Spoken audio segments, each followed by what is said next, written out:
You're in the middle of an intimate moment. The lights are low. The rhythm is familiar. This is a space you've shared for years. And then she says something. Not something outrageous. Not something dirty. Just different. A phrase she's never used before. A tone that doesn't feel like it belongs to you.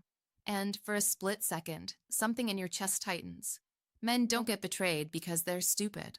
They get betrayed because they ignore small shifts. And the most dangerous shifts don't happen in text messages or late-night phone calls. They happen when her guard is down, when her body is close to yours, but her mind might not be.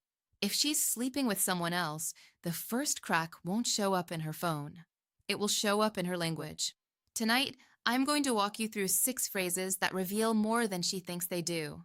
If you've heard even one of them, you don't need to panic, but you do need to pay attention. Because the man who ignores the shift is the man who gets replaced without ever seeing it coming. This isn't paranoia. This is behavioral psychology. Language during intimacy is one of the least filtered forms of communication a woman has. And when something changes there, it means something has changed inside her. If you want to understand women instead of being blindsided by them, hit like, subscribe, and stay with me. Let's start with the first one. Number 1. Do it like that again. I want you to think about this carefully. You've been with her for years. You know her reactions. You know what makes her breathe a little heavier.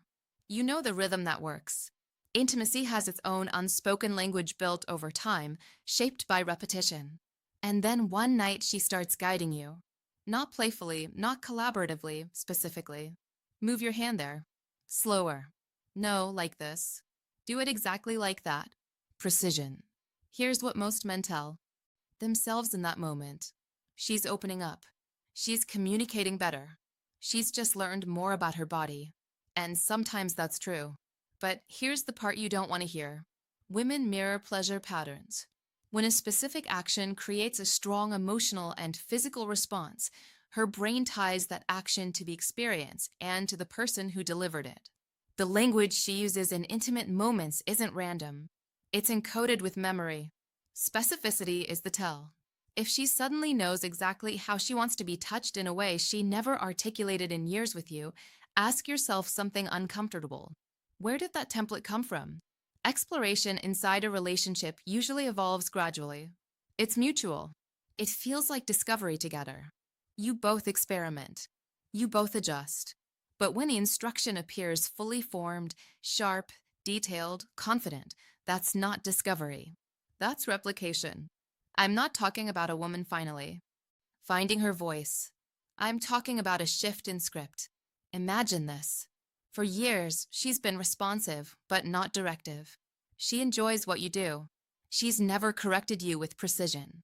Then suddenly she's coaching you like she's already rehearsed this exact scenario. That doesn't happen in a vacuum. Pleasure leaves fingerprints and language carries them. When she says, do it like that again, with a clarity that feels practiced, you have to consider that someone else did it that way first. Someone else created that reference point. You can ignore that possibility. Most men do. They choose the comforting explanation over the accurate one. But listen to me. The issue isn't that she's expressing a preference. The issue is the shift, the sudden upgrade in detail, the emergence of a right way that didn't exist before. If this is truly growth within your relationship, it will feel collaborative. If it feels like you're being trained to match a standard you didn't set, that's different. When she's teaching you during intimacy, there's a real chance someone else taught her first. And here's the truth you need to remember. The shift is the tell. Number 2, nobody's ever done this to me before. This one is dangerous because it doesn't trigger suspicion. It feeds your ego. When she says that, your chest expands. You feel chosen, singular, exceptional. In that moment, you're not just her partner. You're the man who unlocked something no one else ever could. And that's exactly why this phrase works. But I need you to step back and look at it through a colder lens. When someone emphasizes uniqueness without being asked, it's rarely random. It's usually compensatory. In psychology, there's something called cognitive dissonance. It's the tension people feel when their actions don't align with their self-image. If she's being intimate with you while emotionally or physically involved with someone else, her mind has to reconcile that contradiction. One of the fastest ways to reduce guilt is to rewrite the narrative in real time. By telling you, nobody's ever done this to me before, she's not just reassuring you. She's reassuring herself. She's trying to make the moment feel exclusive, even if it isn't. Here's what most men miss. Overemphasis is often a cover. People tend to declare most forcefully the things that are least stable. If something is genuinely secure, it doesn't need to be loudly defended. Think about the timing. Has she ever said this before in all your years together? During moments that were just as intense, just as connected, or does this declaration appear suddenly, almost theatrically, as if she's performing uniqueness rather than experiencing it? There's a difference between spontaneous admiration and strategic reassurance. If she locks eyes with you and insists you're the first, the only, the unmatched, ask yourself why she feels the need to say that. Now, truth doesn't usually come with a sales pitch. And here's the uncomfortable layer beneath it. When she insists you're the first to make her feel something, there's a real possibility she's trying to mentally overwrite the most recent man who did. She's attempting to replace his imprint with yours. Not because you're the only one, but because she needs you to be in that moment. That's the smokescreen. The phrase sounds like a compliment, but sometimes it's camouflage. I'm not telling you to accuse her over one sentence. I'm telling you to watch for patterns. Watch for intensity that feels forced. Watch for declarations that arrive without context. Because when a woman is working hard to prove you're unique, it may be because uniqueness has already been compromised. And here's the truth you can't ignore. The louder she insists you're the first, the more you should wonder who she's trying to erase. Number 3, you feel different.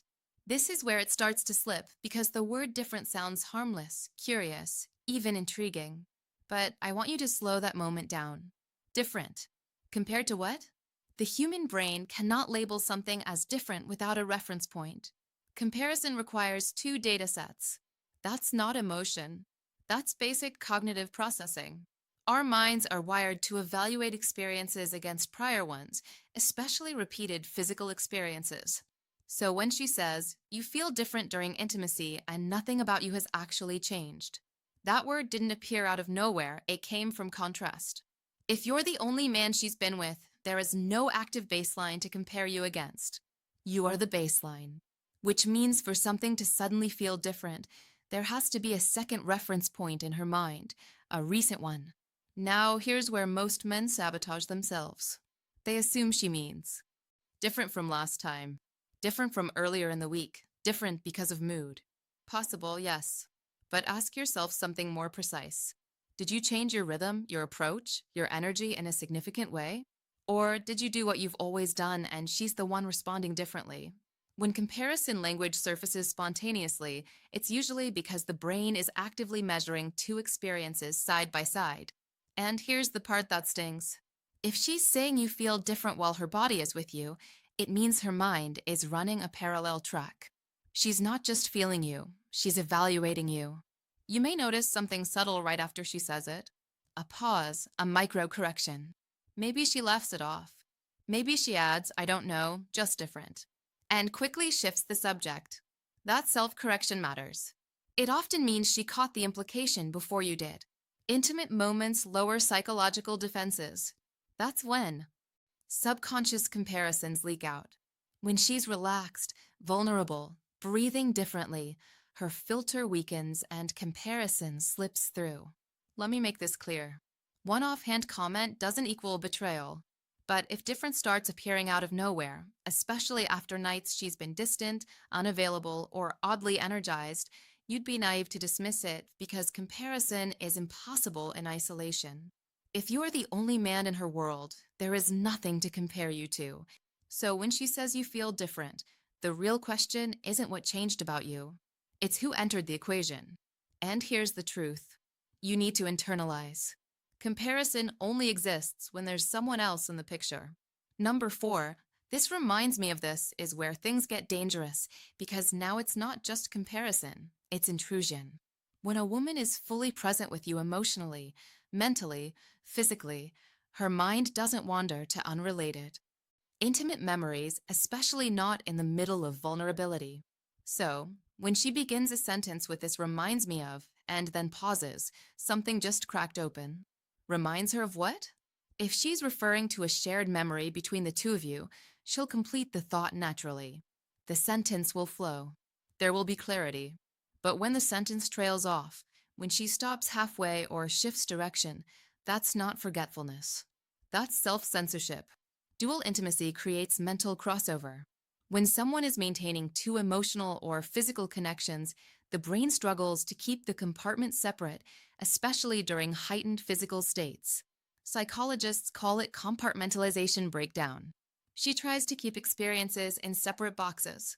This man in this space, that man in that space, but intense emotion weakens the walls between those boxes. And sometimes the wrong memory slips into the wrong room. Picture this. You're in the moment. She's breathing heavier. She leans in and says, "This reminds me of." And then she freezes. A split second of silence, a recalibration. Never mind. That silence is louder than any confession because what she almost said wasn't meant for you. When the brain retrieves a memory, it does it automatically, especially when a physical sensation triggers a prior experience. That retrieval isn't moral. It's neurological. If a specific touch, position, or dynamic matches something recent, her brain will pull that memory forward before she consciously filters it. And if she's juggling two intimate narratives, the risk of crossover increases dramatically. Here's the emotional truth you need to face. If another man is occupying mental space during your most intimate moments, he's already closer than you think. He doesn't need to be in the room. He's in her head. That's the part most men can't tolerate. You can compete physically. You can improve technique, but you cannot compete with a ghost you don't know exists. Watch for incomplete thoughts. Watch for unexplained associations. Watch for moments where her eyes drift just for a second, like she's somewhere else. Presence isn't just about bodies. It's about attention. When her mind crosses over even briefly, it tells you something is being divided. And here's the truth that cuts deep. When her thoughts are no longer fully yours in that moment, her loyalty may not be either. Number 5, I want to try something new. On the surface, this sounds healthy. Growth, exploration, evolution. And let me be clear, in strong relationships, novelty can be a good thing. Two people discovering new layers together is not a red flag. The red flag is timing. If she's been content for years with your established rhythm, your established dynamics, and suddenly, almost overnight, she has a list of new positions, new energy, new intensity. New rules. You need to zoom out. Change without context is rarely random. Healthy exploration usually grows organically. It starts with conversations. Curiosity builds gradually. There's a shared excitement. But when novelty spikes sharply, especially alongside behavioral shifts outside the bedroom, that's different. Is she suddenly protective of her phone? Did new lingerie appear that wasn't clearly bought with you in mind? Is she more focused on the gym than ever before? Not just for health, but with a quiet urgency. Have her grooming habits changed? Has emotional distance crept in? Individually, each of these means nothing. Together, they form a pattern. Here's what happens in many affairs that men don't understand. Affairs introduce contrast, new energy, different dominance dynamics, different pacing, different emotional chemistry. The novelty itself creates dopamine spikes. It feels electric because it's unfamiliar. And when a woman experiences that intensity, she doesn't always keep it compartmentalized. Sometimes she brings it home. Psychologically, this can happen for several reasons. Guilt reduction. If she blends elements of the affair into the primary relationship, it feels less like total betrayal and more like expansion. Testing. She may subconsciously want to see if you can replicate the same excitement or simple behavioral bleed through. Once the body learns something new that triggers pleasure, it doesn't easily forget. So when she says, "I want to try something new," don't just hear curiosity. Ask why now. After years of familiarity, why is there suddenly a need to disrupt the pattern and pay attention to what those new things center around? Are they mutual, or do they seem specifically tailored to recreate a sensation she's already discovered? There's a subtle but powerful difference between discovering together and importing. If you feel like you're being handed a script instead of co-writing one, trust that instinct because sometimes you're not exploring new territory. You're being used as a rehearsal stage. That's the part most men never consider. They assume novelty equals improvement. But novelty can also be evidence of comparison, of transfer, of an experience that didn't originate with you. Again, one request doesn't equal betrayal. But sudden novelty paired with secrecy, distance, and behavioral upgrades outside the bedroom. That's not evolution. That's adaptation. And here's the truth you need to hold on to. When new appears out of nowhere, it's worth asking who introduced it first. Number 6, say my name. This one feels intimate, intense, personal, almost cinematic. But when it appears suddenly, especially in a relationship where it was never part of your dynamic, you need to look deeper. Names anchor identity. In highly emotional or physical moments, the brain can blur boundaries, especially when someone is juggling too. Emotional realities. Compartmentalization requires effort. It requires mental discipline to keep one man in one box and another man in another. And the more overlap there is, the harder that becomes. When she insists you say her name, or she repeatedly says yours with unusual emphasis, it can be a grounding mechanism, not passion. Grounding. It pulls her back into the correct narrative. It reminds her which relationship she's physically inside of. Think about it. If you've been together for years and names were never necessary during intimacy, why are they suddenly critical now? Why the urgency? Why the repetition?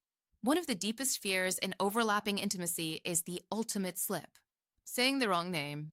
That mistake destroys everything instantly. There's no recovery from that. So sometimes before a mistake can happen, the mind overcompensates by repeating your name, by demanding you repeat hers, by reinforcing identity out. Loud. It's psychological anchoring. She's building verbal guardrails because the internal boundaries are weakening.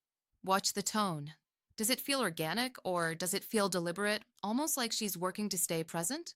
Does it appear in specific scenarios, certain positions, particular intensities that might resemble something else? Because the closer an experience feels to the affair dynamic, the stronger the need to re-anchor. Here's what most men misunderstand. When a woman is fully loyal mentally and physically, she doesn't need reminders of where she is or who she's with. Presence is natural. Focus is effortless. But when part of her mind is somewhere else, grounding becomes necessary. And that grounding often sounds like this. Say my name. It's not always about desire. Sometimes it's about containment. Containment of guilt, containment of confusion, containment of crossover. And here is the truth you cannot ignore. When she has to verbally remind herself whose bed she's in, it means the lines have already blurred. Intimate language is one of the least guarded forms of communication a woman has. When her body is exposed, her defenses are lowered. And in that space, truth leaks out in fragments. Not full confessions, not dramatic revelations, just small verbal shifts that reveal where her mind really is. Listen carefully. One sentence doesn't prove betrayal. One awkward phrase doesn't equal an affair. I'm not here to turn you into a paranoid man dissecting every breath she takes. But patterns never lie. When specificity appears out of nowhere, when uniqueness is overemphasized, when comparison slips in, when memories intrude, when novelty spikes alongside secrecy, when names become anchors instead of passion. That's not random. That's internal movement. And here's the mistake men make. They look for evidence in her phone, in her schedule, in her excuses. But the earliest crack doesn't show up in her calendar. It shows up in her language. You don't need to become controlling. You don't need to interrogate, but you do need to become observant. Because men don't lose relationships overnight. They lose them when they ignore subtle changes for months until the shift becomes a replacement. And I want you to understand something clearly. Power in a relationship doesn't come from dominance. It comes from awareness. When you can read patterns calmly without panic, you don't get blindsided. You don't beg. You don't scramble to compete with a ghost. You decide. If this opened your eyes to things you felt but couldn't articulate, subscribe. Stay sharp. Stay aware. Drop a comment if you've ever heard one of these phrases and felt that quiet instinct kick in. And share this with a man who trusts words too easily. Because the man who understands the shift is never the man who gets replaced without warning.